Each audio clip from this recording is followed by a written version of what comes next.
Students, आज कक्षा 7वीं में हम आपकी पाठ्य पुस्तक रुचिरा संस्कृत में पढ़ेंगे द्वादश पाठ विद्याधनम।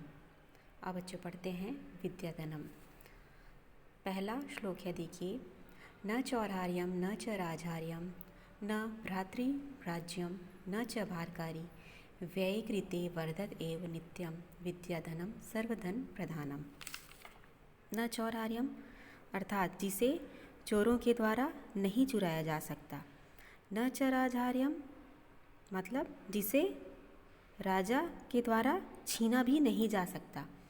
और क्या कहते हैं कि भ्रातृभाज्यम जो भाइयों के द्वारा बांटा भी नहीं जा सकता।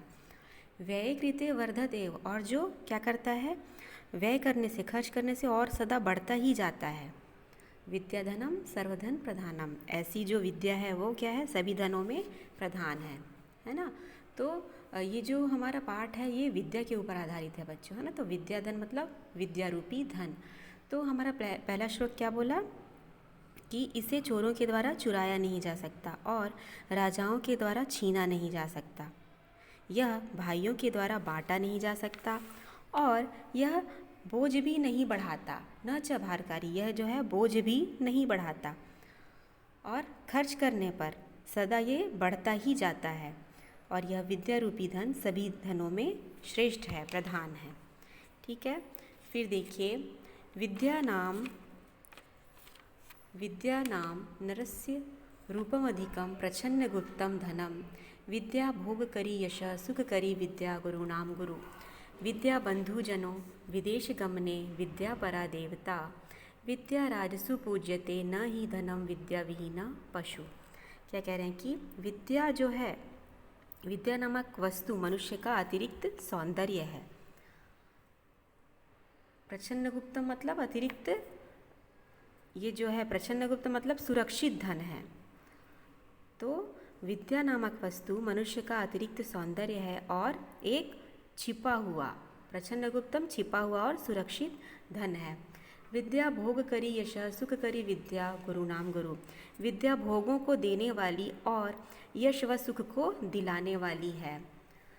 विद्या बंधुजनों विदेश गमने विद्या परा देवता, विद्या गुरुओं की भी गुरु है और विदेश जाने पर विद्या भाई के समान है। विद्या सबसे बड़ी देवी है, विद्या परा देवता, विद्या सबसे बड़ी देवी है। और विद्या राजसु पूज्यते न ही धनम विद्या विहीना पशु, राजाओं में विद्या की पूजा होती है, धन की नहीं, न ही धनम विद्या विहीना पशु। और जो विद्या से रहित मनुष्य है वो क्या है, पशु के समान है। फिर तीसरा वाला देखिए श्लोक, केयूरा न विभूषयन्ति पुरुषम हारा न चंद्रोज्ज्वला न स्नानम न विलेपनम न कुसुमम नालंकृता मूर्धजा वाणिका समलंकरोति पुरुषम या संस्कृता धार्यते क्षीयन्ते अखिल भूषणानि सततम वागभूषणम भूषणम। केयूरा मतलब मनुष्य को न ही बाजूबंद, न ही चांद से उजले हार, न चंद्रोज्ज्वला ना ही चांद से उजले हार, न ही स्नान और न ही लेप लगाना, न फूल और न ही संवारे गए बाल सजाते हैं, है ना। मनुष्य को न बाजूबंद, न ही चांद से उजले हार, न ही स्नान, न लेप और न फूल और संवारे गए बाल नहीं सजाते हैं। वाणिका समलंकरोति पुष्पम या संस्कृता धारते, जो संस्कार युक्त वाणी है जो धारण की जाती है ना, संस्कार युक्त वाणी, वह अकेली मनुष्य को सजाती है। क्षीयन्ते अखिल भूषणानि सततम वाग्भूषणम भूषणम, और सारे आभूषण फीके पड़ जाते हैं, उनका क्षय हो जाएगा, लेकिन जो वाणी रूपी गहना है वही सच्चा गहना है। ठीक है। फिर चौथा वाला श्लोक देखिए, विद्या नाम नरस्य कीर्तिर्तुला भाग्यक्षये चाश्रय धेनु कामदुधा रतिश्च विरहे नेत्रम तृतीयम च सा सत्कारायतनम कुलस्य महिमा रत्नैर्विना भूषणम तस्मादन्युपेक्ष सर्वविषयम विद्याधिकारम कुरु। क्या है, विद्या नामक पदार्थ जो है, विद्या नामक जो वस्तु है वह मनुष्य का अतुलनीय यश है ना। और भाग्य के कमज़ोर हो जाने पर वह क्या है? सहारा है। भाग्यक्षय चाश्य, जब भाग्य कमज़ोर हो जाता है तो वो सहारा है। कामधेनु के समान क्या है? कामधेनु गाय का नाम आपने सुना होगा। कामधेनु के समान कामनाओं की पूर्ति करने वाली है। और क्या है? वियोग के समय आनंददायक प्रेम है।